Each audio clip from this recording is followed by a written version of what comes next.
हिंदुआं नाल उस तरह मेरा वैर नहीं, वैर हुंदा तां मैं हिंदू की कुड़ी नाल छड़ा के दिंदा जलालाबाद तो।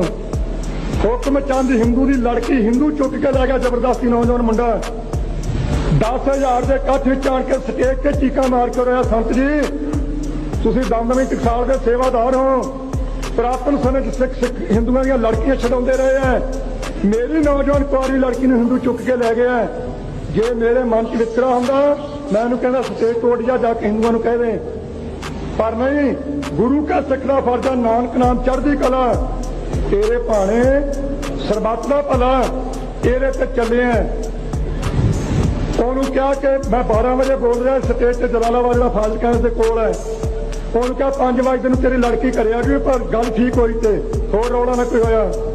महेंद्र सिंह साझावाली दास ने ड्यूटी लाई, खालसा जी 4:45 वो लड़की लिया के हिंदू के घरे दी।